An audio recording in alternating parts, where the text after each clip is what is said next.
The last war fought by Oba Ozolua, his death and subsequent burial.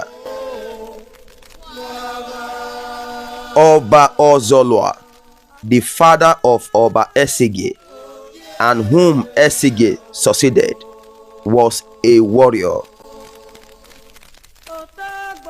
He was mortally wounded in the last war that he fought. The war was against Esi Village in Ishan, near Uromi town.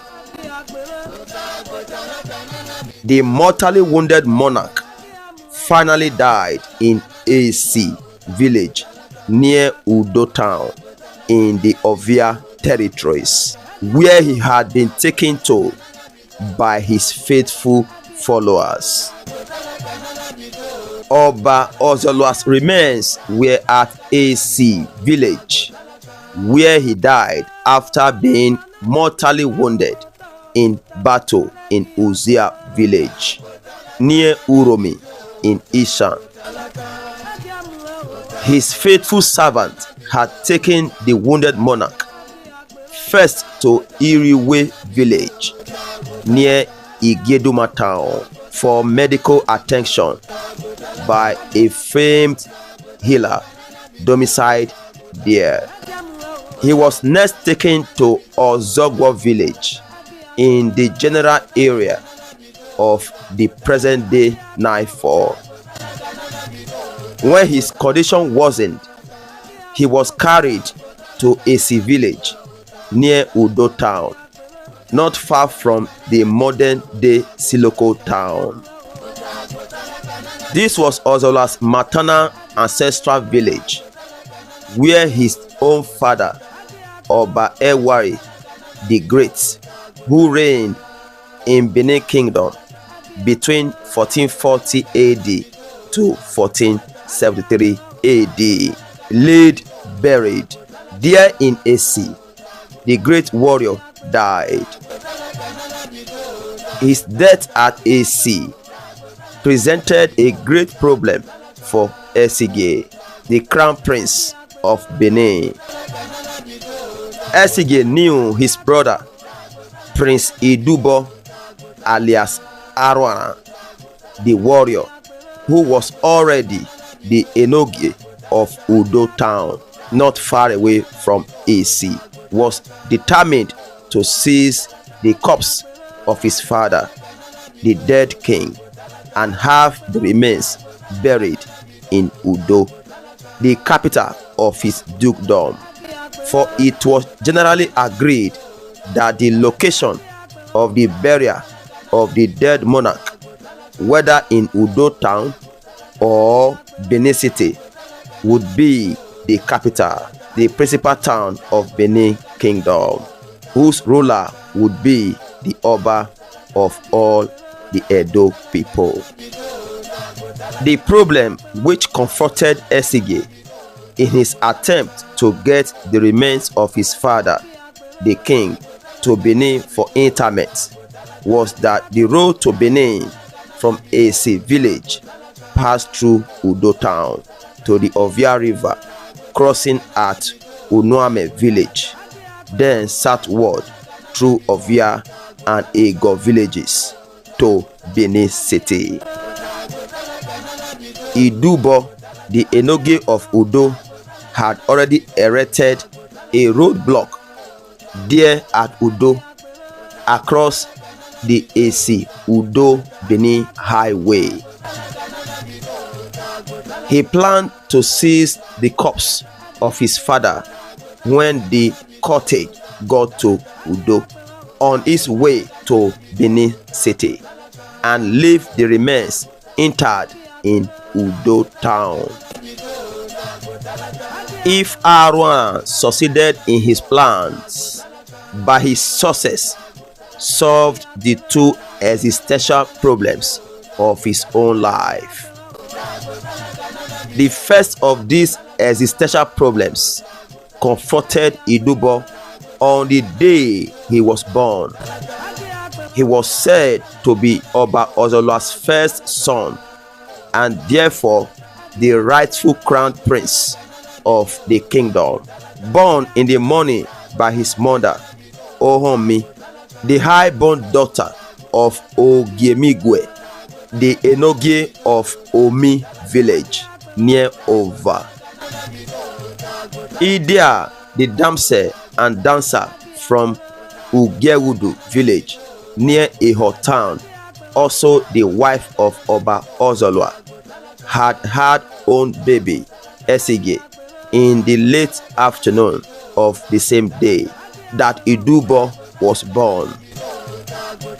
But by a quirk of fortune, the delivery of baby Esige was the first to be reported to Ozolua, their father, and he was therefore pronounced the crown prince of the kingdom. Later in the evening of the same day, the birth of baby Idubo was reported to the king, and so was recognized as the second prince of the realm. The reason given for the delay in the report of Idubo's birth to the proud father, the king, was that the baby was late in uttering his primal cries.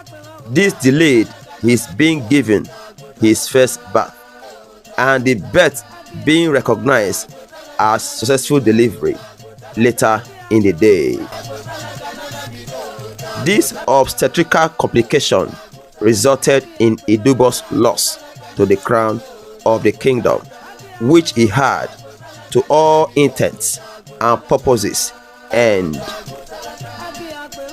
The second existential problem which faced Idubo, the Enogie of Udo, was the fact that their father, the monarch, in the fullness of time, came to prefer Aruanran, the warrior, to Esige, the handsome and the stay-at-home, as the warrior successor to his throne.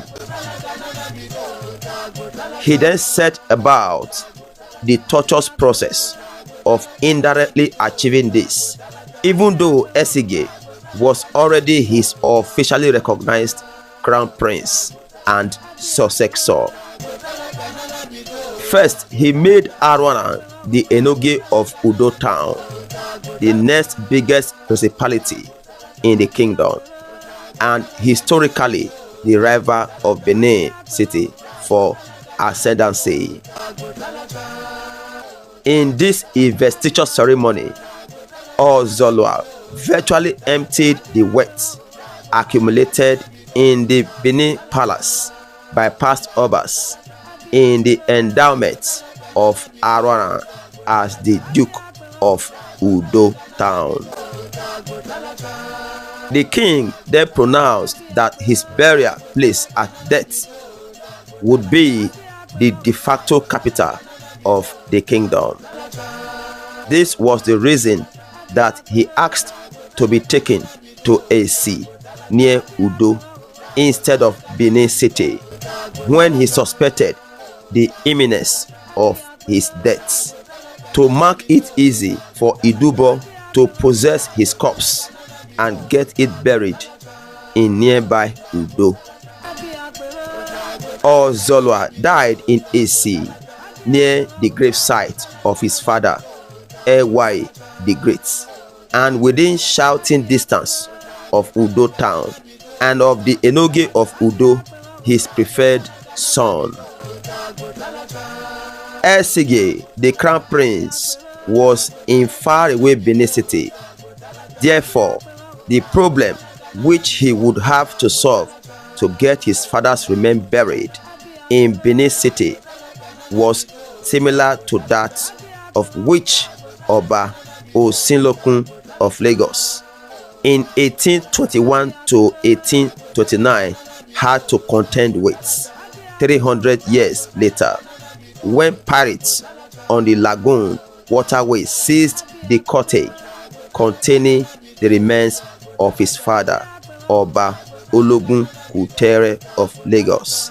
As the remains were on their way to Benin for burial, as the tradition dictated. Esige and Esinlokun, each in his time, succeeded in retrieving the corpse of his father, the Oba, and giving it a royal burial that it deserved. A burial which opened the way for the celebrant to occupy his dead father's vacant throne.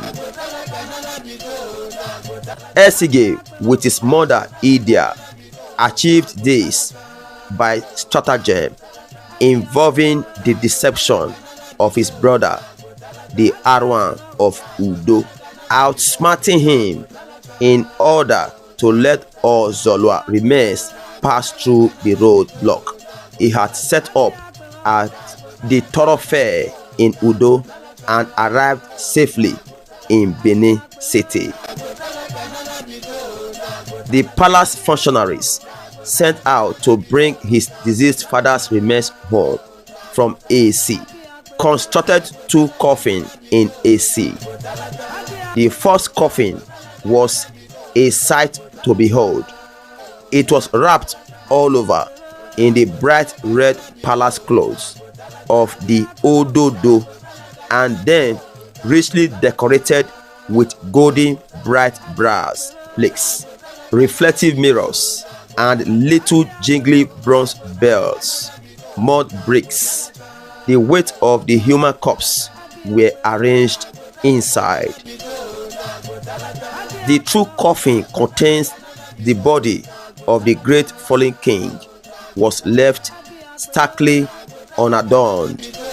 It was festooned with yellow palm fronds, which suggested that the coffin was a votive offering to the malevolent spirit of the roadway to allow a safe passage through to Benin for Ozolua's remains, supposedly in the richly decorated coffin following behind.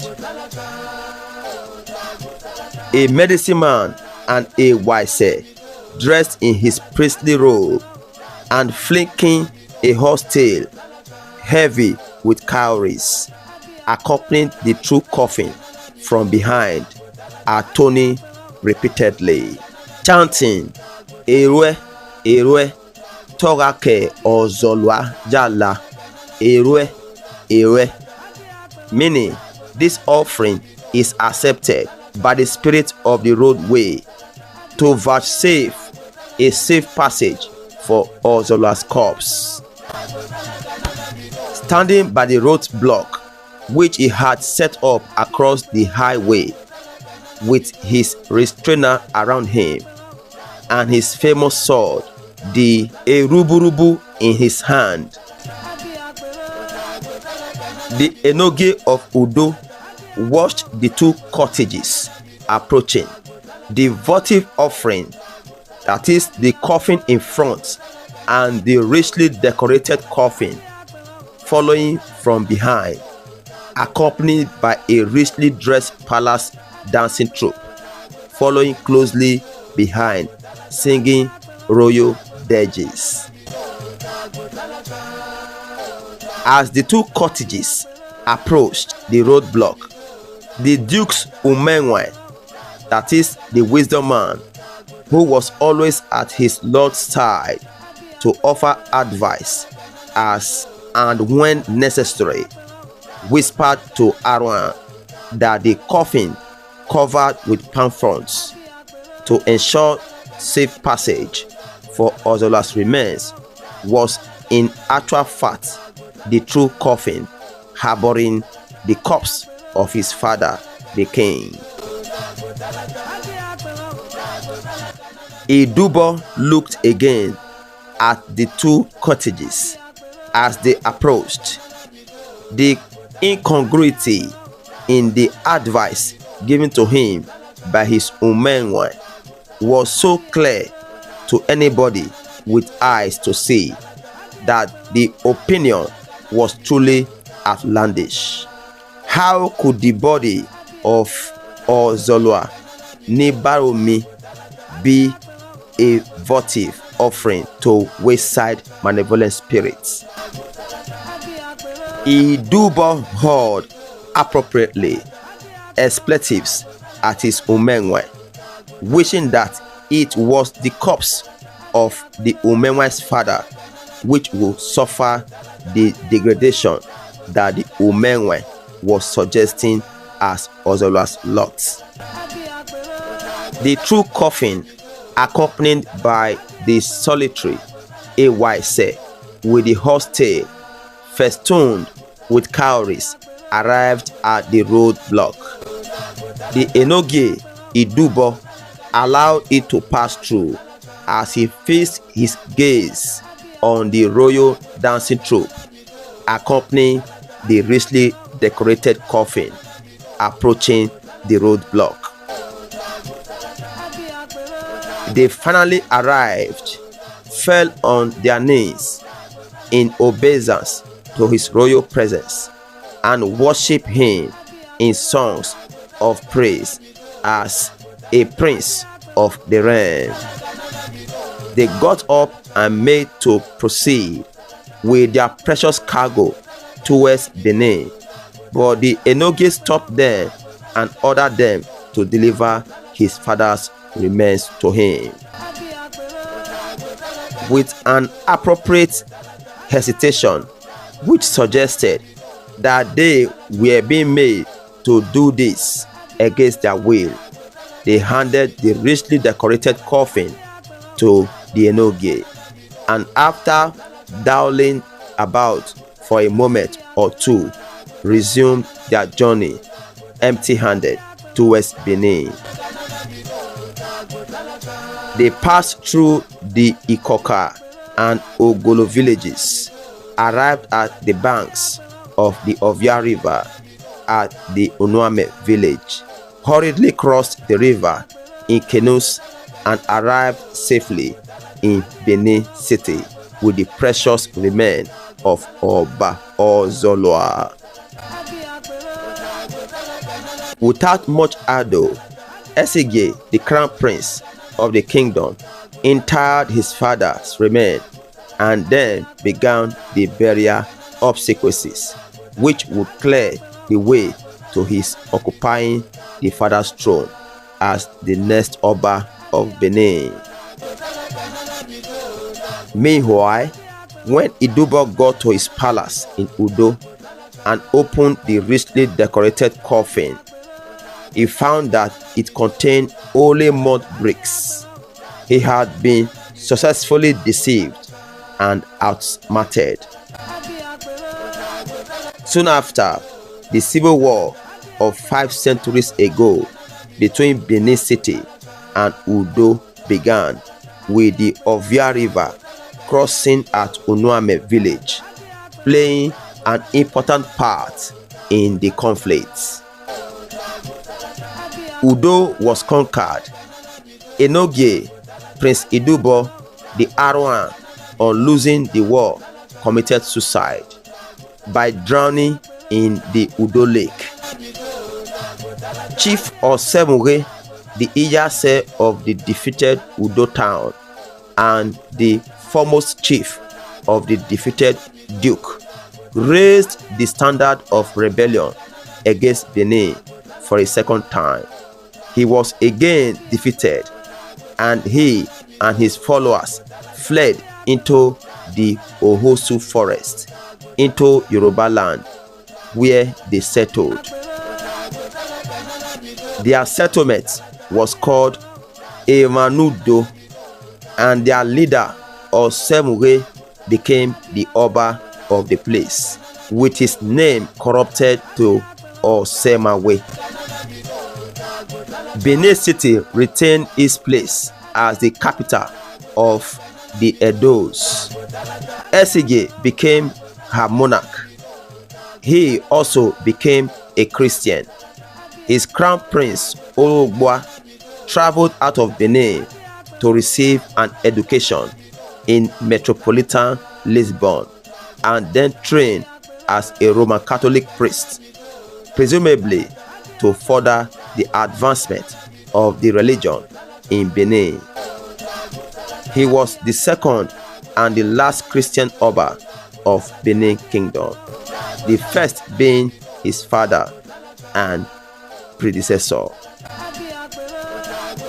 The stratagem used in getting the remains of the deceased Oba Ozolua successfully to Benin, and which involved the use of the expensive European imports of mirrors and red linens, became formalized in the royal funeral dance called a casa, which had its outing only during the burial obsequies of an Oba of Benin and also of an Ijoba, the Queen Mother.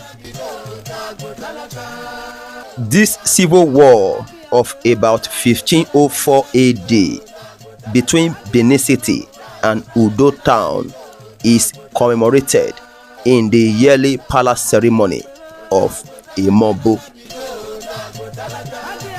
Thanks for watching. For more updates on Benin history, please kindly like, share, comment on this video. If this is your first time of coming across this platform, please follow us and subscribe to our YouTube channel.